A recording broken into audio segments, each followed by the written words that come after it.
Hello, welcome to my channel. My name's Shay and this is my 11 to 14 week pregnancy update.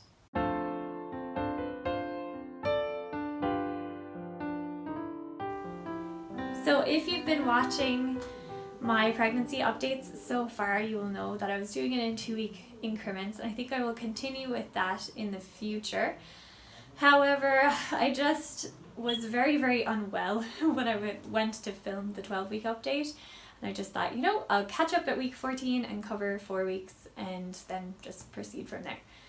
So fair warning, today my smoke alarm is beeping constantly in the background. So my apologies for that. There's not a lot I can do about it. We think that maybe it needs a replacement battery, but it's also attached to mainline power. So we think it's just a backup battery, but we can't get it off the mainline power enough to put the battery in. So we're kind of waiting on our landlady to tell us what to do. So my apologies, I will edit out any beeps that I can. Goodness, it's so frequent. Hopefully it's not too loud. So I figured today I would cover some of the same categories that I covered in the last video. So in those videos, I think I did some conversation about symptoms and how I was experiencing the pregnancy in my body. Talked about things I was considering, prayers and praise, and yeah, I think that was kind of it. So this week I added a blind parenting tip of the week, which I felt like would be fun because part of the reason I'm doing these pregnancy vlogs is to just share about parenting as a blind person. And of course I'm at the very beginning of parenting, but pregnancy is a part of that journey for a lot of people, not for everyone, but for a lot of people. And so I just wanted to share my perspective on that, and as I learn new tips and tricks myself, I can share those things with you. So that will be the first thing we cover. And then I also want to share about my first appointment, which I had at 12 weeks. Very exciting. And the last thing as well is a little tiny haul. I got a few baby items that I just thought I'd show you. So those are the new things for this week. So I don't know if you can see her. My guide dog Primrose is right next to me on the couch. She's all curled up in a little ball. And my blind parenting tip of the week centers around her. So if you are a blind parent that has a guide dog, this might be something that works for you. So I was just thinking about tasks that you can train your dog to perform in addition to the ones that they are already trained to do when you first get them. And so this was something that I trained her to do after we graduated from our training program.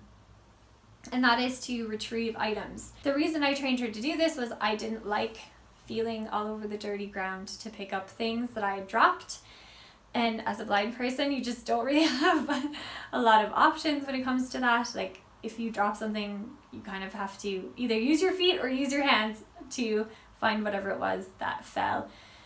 And that might be fine in your house, but it's kind of frustrating when you're out in public and you don't want to feel all over like dirty floors, especially in these COVID days.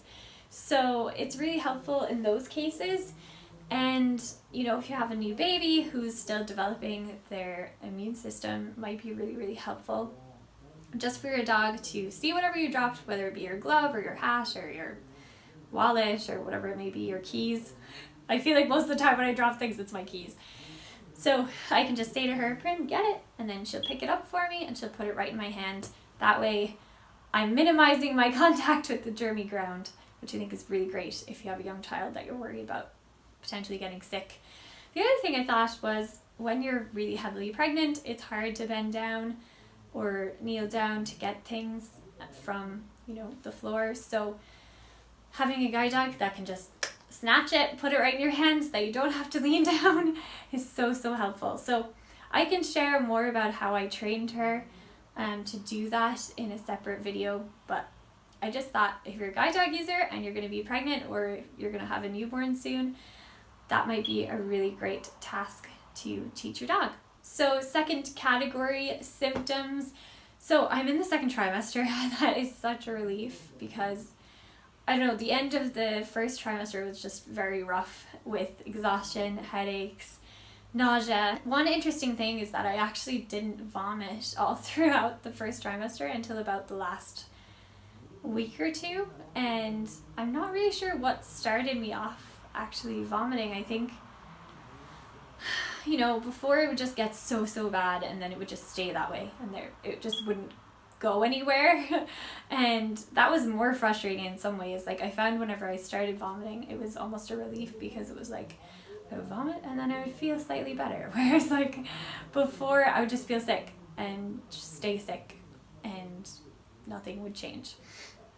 So in some ways I was relieved, in other ways I was like, this is so traumatizing, I don't know how people like throw up every single day. But in terms of symptoms, they definitely have improved now in like week 13, 14. I found that my energy has really changed this week. Before, I was so exhausted all the time, throughout the day. Didn't matter how much sleep I got or anything, I was just so tired. And now it's gotten to the point where it's really just an evening thing, or like if we have kind of a busy day, I'll be more worn out than normal. But in general, now I actually have energy to do things during the day, and I'm like, ooh, let me try doing this project and this, thing that I've been putting off for ages. And I actually want to do it, whereas before it was just like everything was just such a chore. So even things that I maybe wanted to do. So that's been a really great change. And I still go to bed early. I still like I said, I'm very tired by like 8 p.m. But like that I can deal with. The daily exhaustion was I just found it pretty tough to push through. The other thing I wanted to mention is, going back to the vomiting and nausea thing, I think maybe one of the reasons that I've started vomiting more often, and this has actually continued into the second trimester, is just that I have a tendency to get sick when I'm hungry. And I think maybe hunger has increased in the second trimester. So if I'm not keeping up with those kind of small, frequent, protein-rich meals, I have a tendency to get really nauseous and then actually throw up, which didn't necessarily happen for me with just like the nausea caused by the hormones, but if it's caused by hunger, then I will throw up. So I think if that's helpful to anyone, that's what I've found has been helpful to me, is just keeping up with eating regularly. I had my first ultrasound and appointment at week 12, which was amazing. Or I suppose it was, just before week 13. No, was it right after week 13? I don't know. It was somewhere in there. And it was the coolest medical appointment I've ever attended. It was just so thrilling. My husband was able to come with me, which was such joy. And really a blessing, because originally I didn't think he was going to be able to come. It was just so special. Obviously it's kind of uncomfortable. You have to have a full bladder and everything when you go into those appointments. So I was kind of squirming. I was drinking water like the whole time because I was nervous that I wasn't going to be full enough. And so I was like slipping water bottles under my mask. Of course it's COVID times, so I had to have my mask on the whole time. But it's kind of slipping water in, like taking sips, hoping that it would be fine. And it was. She was like, don't worry, like you're totally full. She was actually worried like the whole time about pressing on me. She was like, I'm sorry. But it was actually fine. And oh my goodness, like it was just such a joy to hear the heartbeat for the first time. It was just such a magic moment to be like, oh my goodness, like baby's really in there. And her descriptions of the baby swimming around, she was just saying, yep, baby's hopping all around. And she observed everything was very healthy, and she was actually having a hard time getting the heartbeat at times because baby was just kept kind of moving, so that it was hard for her to actually keep the heartbeat for a long period of time. But yeah, it was just really sweet. And my husband told me that he was tearing up looking at the screen and seeing our baby there, and yeah, it was just really special. So really thankful for that. All the nurses were very sweet, which really helped the experience as well. Prim was very well received, and I think the blood draw was the most difficult part. Even though I drunk so much water and I thought I was so hydrated, but my veins were just not cooperating, and so I ended up getting stuck like 5 times, and the poor nurse is like, I'm using a pediatric needle, I've never had this much difficulty. I was like, it's okay. But it was kind of tough, and I was like nearly fainting by the end of it. I think I was just like hungry and tired, and they were poking me with these needles, and I was nauseous anyway because I'm pregnant, and it was not the nicest.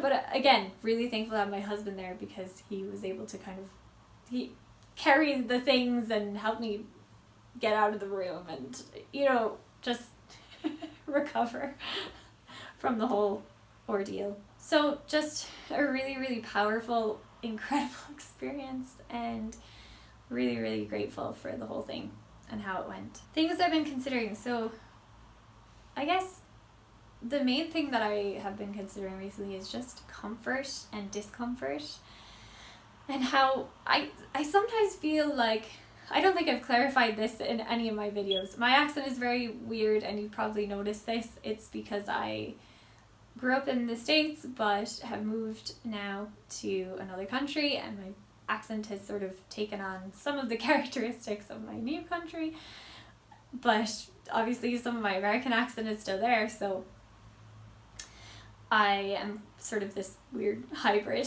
now.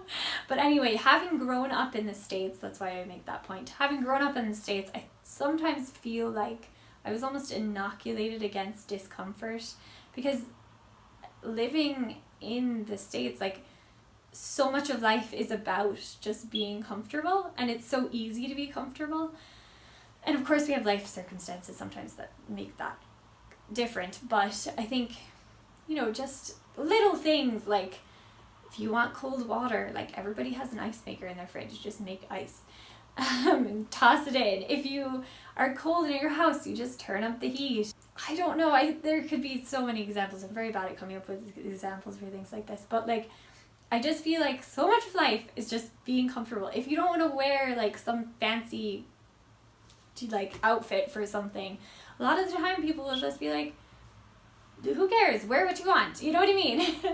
And so I just think in general we're very like comfort focused culture, and that may be true in the country where I now reside as well, but I kind of want to consider that a bit more in becoming a parent, because I think there are a lot of situations where parents need to kind of overcome their desire for comfort for the sake of their child. I think it's true in marriage as well. We need to be willing to be uncomfortable for our partner. And I mean, again, little things like getting out of bed when it's freezing cold and the world is very, very damp and I have to take my dog out in the rain, and I don't know, just really silly things.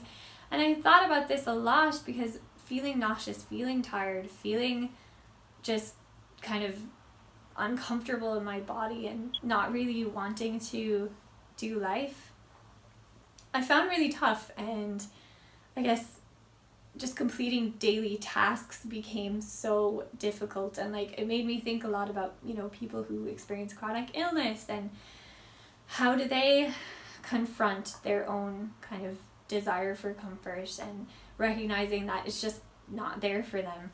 If you have a chronic illness and you're just always tired, or you're always in some kind of pain, like what can you do about that necessarily?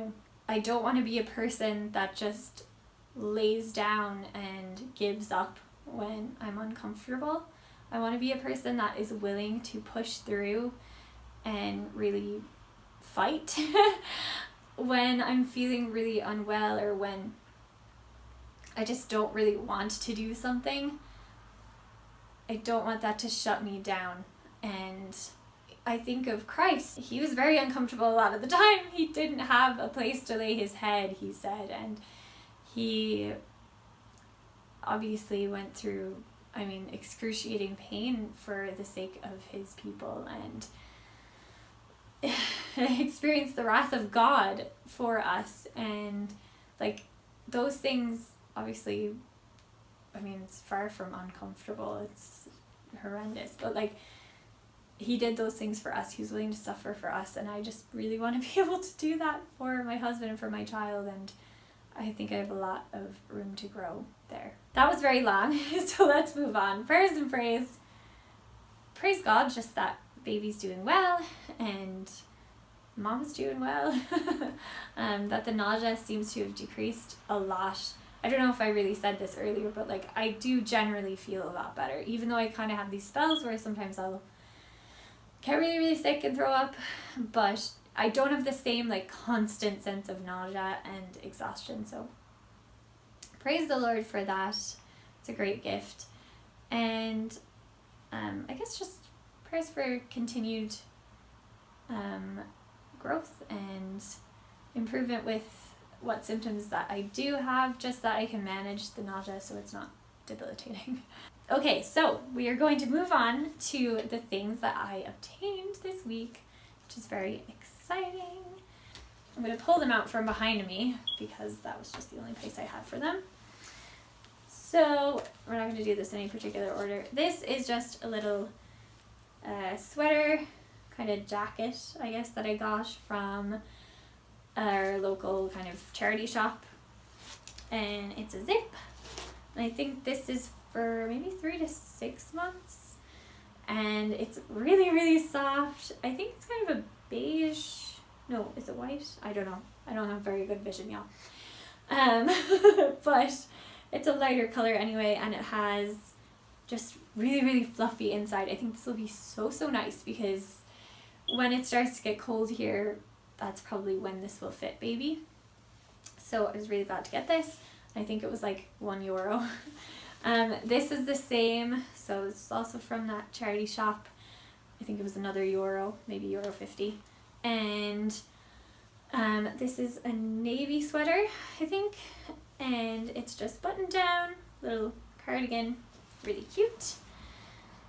Then we have a little onesie, kind of pajamas, I guess. It has the little feet, and it has a little flip over things that you can, the cuffs, you know, that you can flip over their hands so that they don't scratch themselves. And I think this is just a plain white one. I don't think this is exciting at all. I do have one that has little vehicles on it. I know it's kind of boyish, but I was just sort of like, girls can like trucks too. And anyway, so I'm not sure whether this is the white one or the one with things on it. I think it's the white one. It's very boring anyway, is the point. But they're just so cute. I just think onesies are like the classic like baby thing, you know, that you think of that. And when I look at these, I just think, oh, baby's gonna wear that, God willing. So yeah, and then the last thing I have to show you, that's why I said very, very small little haul, is sleep sack. So obviously when you have a baby, you can either choose to swaddle them or you can put them in one of these, which I did not know about until my friend had a baby and she was showing me her son's sleep sacks. And I love them because it just makes me feel really safe that the baby can't pull this over his or her face and isn't at risk for any kind of suffocation. So this one has a zipper that you zip from the bottom, which I think is kind of nice because I assume if you need to like change a diaper or whatever, you don't necessarily have to pull them completely out. You can just zip from the bottom, pull them slightly out, and then do the stuff and then zip them back up. And it has a little lion on it. I think it's grey, so it's fairly gender neutral, I think. And what's the other thing I was gonna say? It's just really soft, and it was only €10, and I got it from Lidl. I don't know how to pronounce it properly. So I was really happy with this purchase, and I'm hoping to get just 1 or 2 more in case this one gets spit up on or leaked on or whatever. So that's the little haul for this week, and that's pretty much all I have for you this week. So we'll chat at our 16-week update. Thanks for watching. Please subscribe, comment, whatever, and I'll see you next time. Bye!